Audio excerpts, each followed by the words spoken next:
Hello everyone, welcome back to my channel. My name is Amanda and today I'm going to be chatting through my mid-year bookish goals check-in.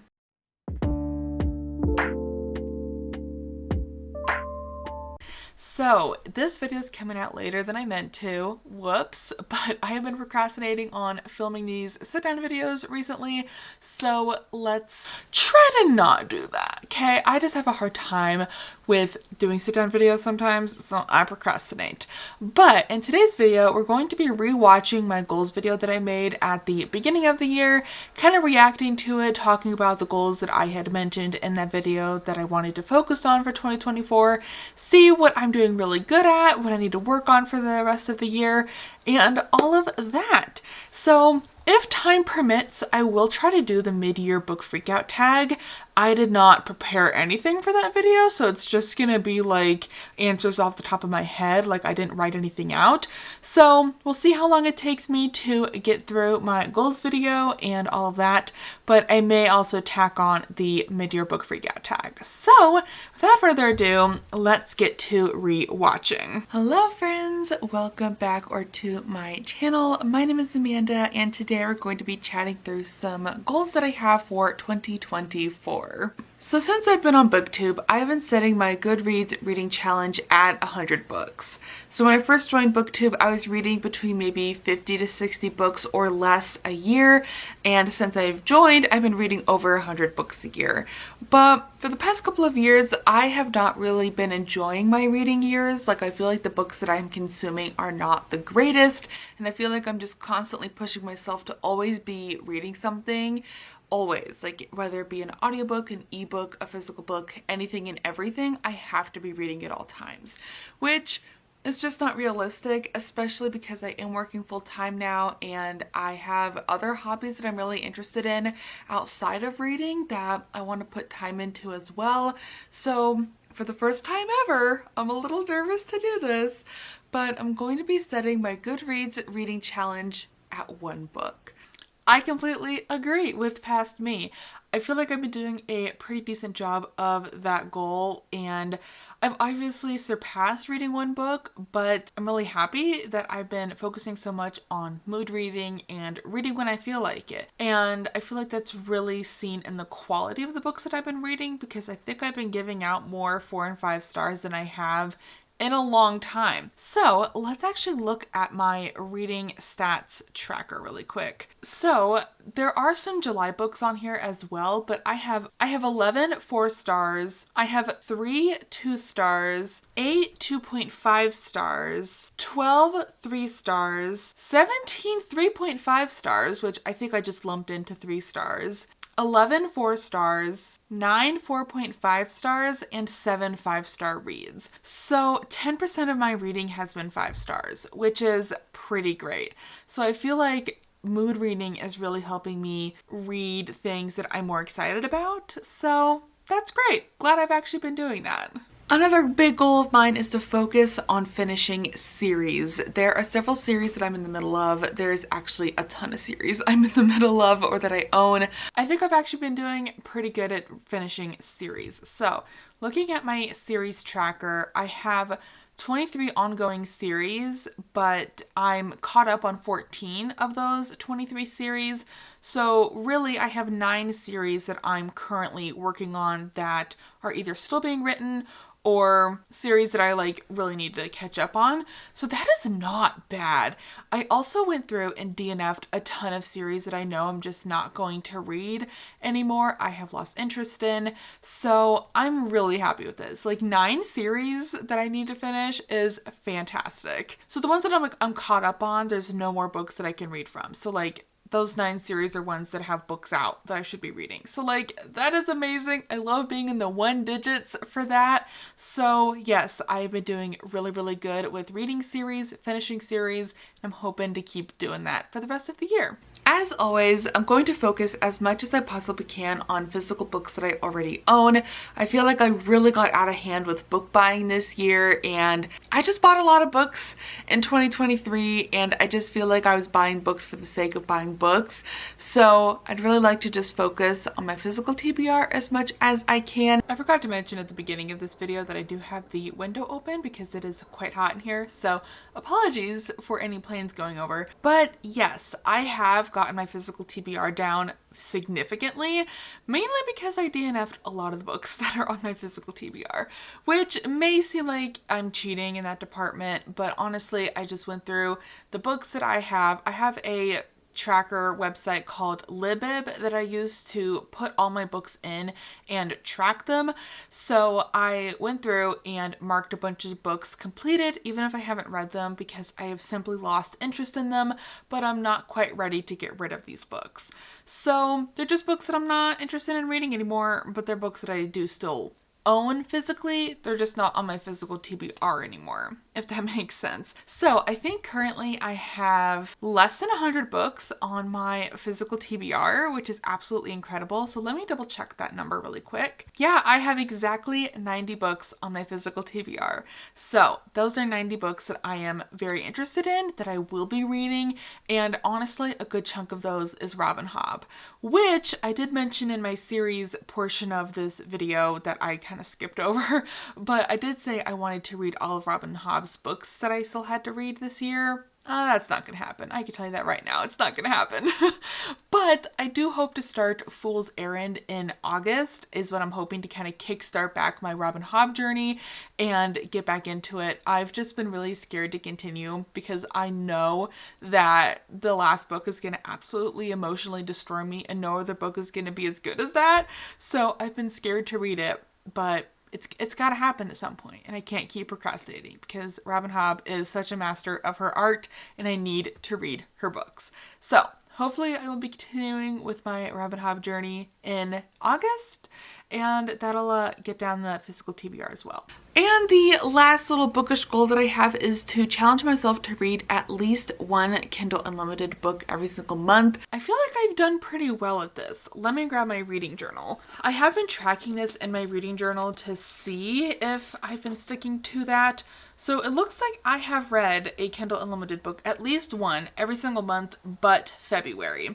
So that's really exciting. I'm really glad I've been sticking with that because I do pay for Kindle Unlimited. I want to make sure that I'm like utilizing something that I'm actively paying for. And another thing that I wanted to keep up with is Evernight subscription.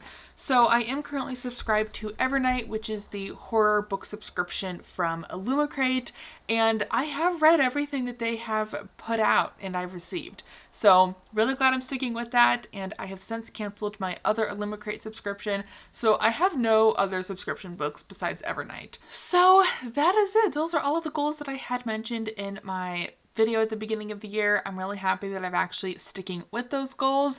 I think I can maybe work on reading for fun a little bit more. Like I feel like I have been pressuring myself a little bit more than usual to read, but I have been enjoying what I've been reading for the most part, which is always what you should be striving for. So let's maybe go through the mid-year book freakout tag. Like I said, I'm just gonna do these answers off the top of my head. I did not plan these answers. So let's see if this is a good idea or not. So the first question is, how is your reading going? I think it's going really good. I think I'm reading a really nice mix of horror, fantasy, fanro, and romance, which are kind of like my 4 genres that I really love reading. I think I'm doing a really good job of reading a good chunk of all of them. So far, this is also including some July books because I'm filming this a little bit late. I have read 72 books so far this year, which is really, really good. My goal was only to read one, like I had mentioned, but I think having that goal set to basically nothing has been really freeing. I don't feel like I need to be reading a certain number of books every month. I can just kind of read as I want. You know, there's no pressure to read, which has been really, really nice. And I feel like I'm allowed to like pursue other hobbies and things alongside reading. So it's been really nice. The best book that I've read so far this year, that is so difficult. And y'all probably know that I'm not going to have just one book for this answer, but I think I have maybe I think I have 3 books for this, and I'm so sorry that I can't just pick one, but I think the first one is Feybound by Sarah El-Arifi. I just loved this book so much. I had such a fun time reading it, and it was just such a fun fantasy, and I just had the best time reading it. I'm also gonna go with Blood Mercy by Vila Roth because I feel like that was the first like true fantasy romance book that I have read and really, really loved. And I'm like, you know, I think I do like romantasy. I think I really do. So I absolutely loved it. And then I think the other one, actually just kidding, I might have 2 more books for this. Swift and Saddled was so good. It's probably one of the best romance books I've ever read. I'm gonna put that on here too. And The Honey Witch. I'm obsessed. Next is the best sequel you've read so far this year. That is a good question. I have been reading quite a few sequels because I've really been trying to read series and like get series done. And I'm scrolling through. I guess I'm gonna go with Blood Solace, which is the second book in the Blood Mercy series, because I gave both books 1 and 2 5 stars, which I feel like is pretty incredible. So yeah, I think the Blood Mercy series is just taking the cake this year. Favorite reread? I'm gonna admit I reread nothing this year. And that's not surprising. I'm not a big rereader anymore. Like I used to be when I was like a kid and like I didn't own very many books and I didn't go to the library too often, so I would just reread my books all the time. But now that I, can have more resources like Libby and Hoopla and all that, I don't really reread much anymore. So honestly, I don't have an answer. Next up is a genre you've been loving or reading the most. Honestly, I think romantasy and horror are like my 2 favorites at the moment. I feel like I've been really enjoying like reading romantasy and then picking up a horror and then reading like a contemporary romance like Elsie Silver and then going back to romantasy, and I've just been loving bouncing between those 2 genres. I really think those are my genres personally, so I've really enjoyed those. Next question is a new release you haven't read yet but want to. I'm gonna have a couple answers for this. I really want to read The Sky on Fire, which actually came out last week, which is by Jen Loynes. It is a standalone dragon fantasy. I am itching to read it. I probably will be reading it as soon as I get my hands on it. I'm also really excited for The Ending Fire, which is the final book in the Final Strife trilogy.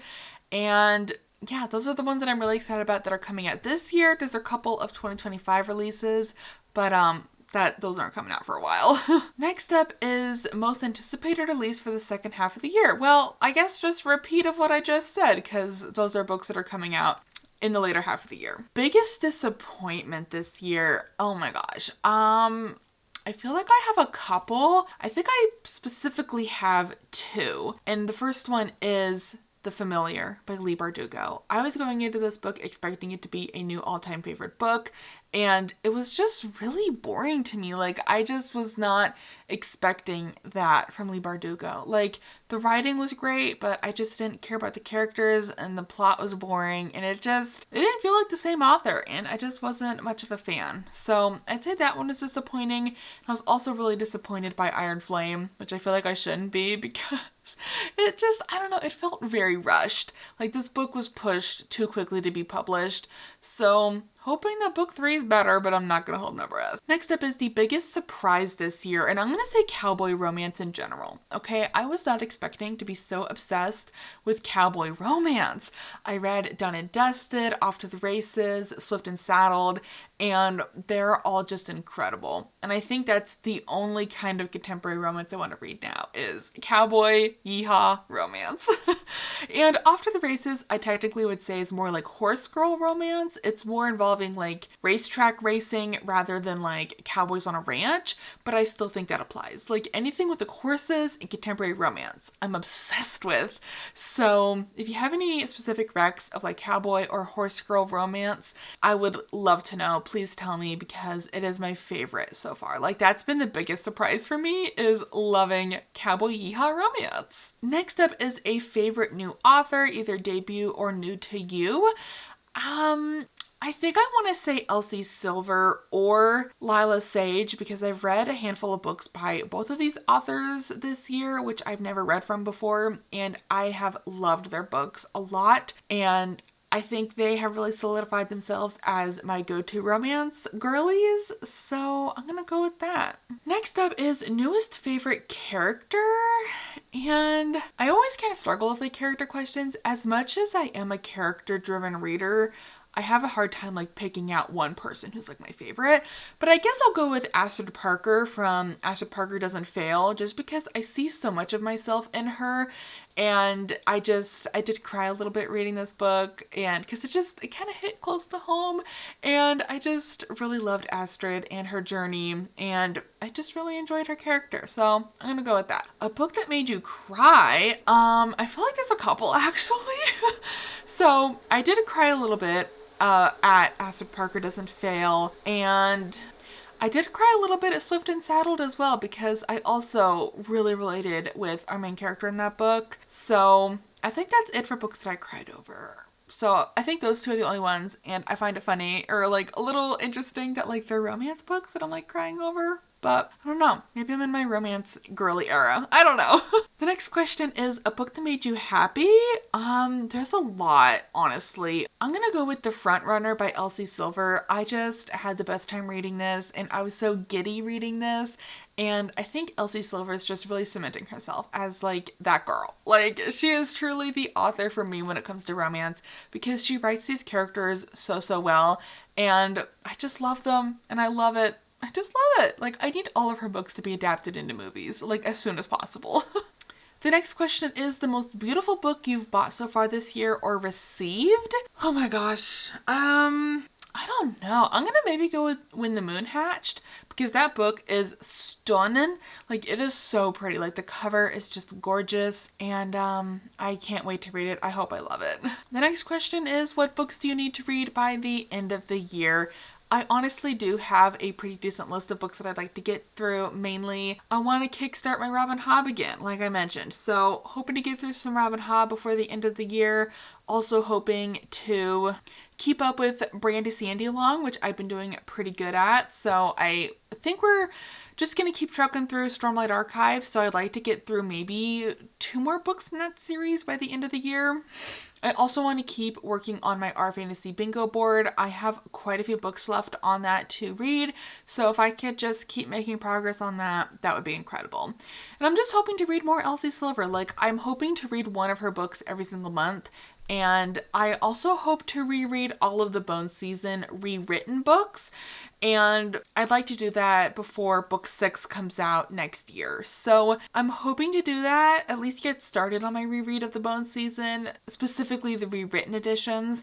So we'll just kind of see where the year takes me though. The next questions are kind of about like content creation a little bit. So the next question is favorite video or post you've done so far this year. That's a good question. I feel like I've just been really enjoying doing weekly reading vlogs, and I've really enjoyed how editing those has come out, and I feel like it's just been nice to be a little bit more vulnerable, I guess, in those videos and talk a little bit more about like my personal life and like health issues or anything, like, you know, just like it feels like I'm talking to a friend in those vlogs. And you know, I just take a lot of inspiration from Olivia Reads a Latte in her videos. She's just so transparent about her life and what's going on, and I try to emulate that in my videos as well. And I just hope these vlogs come across as like just hanging out with a friend. Like, just put me on in the background, go do chores, like clean the house or whatever, and I'm just like, you know, keeping you company, like body doubling with you or whatever, you know? So I've just been really happy with my weekly reading vlogs, and I'm really happy I've been sticking with them because I think I found a schedule that works for me, and I've just been having a lot of fun doing those, and I hope you guys enjoy them. The final question is favorite book community members. I just love BookTube. Like, BookTube just has such a special place in my heart for the community and the people, and it's just such an amazing community, truly. But I'm gonna shout out, I'm just gonna name like a lot of the creators that I've been watching really frequently. So we have Gavin Reads It All, obviously we all know and love him. Covers with Cassidy. Jenny is absolutely amazing. Her channel is fantastic. Olivia from Olivia Reads Latte, of course. She's just incredible. I love her vlogs so much. Steph from Stephanie Bookish, obviously. Sid Bookworm is new to me this year. I haven't really watched any of her videos until this year, and I really love her content. Tori from Tori Between Pages, she's just so pretty. I just love Tori, and I really get a lot of romantasy recommendations from her, and Wicked Reading. So those are kind of the channels that I've been watching the most, and I just love everyone on BookTube. Like, it's just so great. So that is going to be it for this video. Thank you all for hanging out for a little mid-year check-in. Hopefully the year keeps chugging along and we keep reading good books. So that is going to be it for me. Thank you all so much for watching, and I will see you all in another video soon. Goodbye!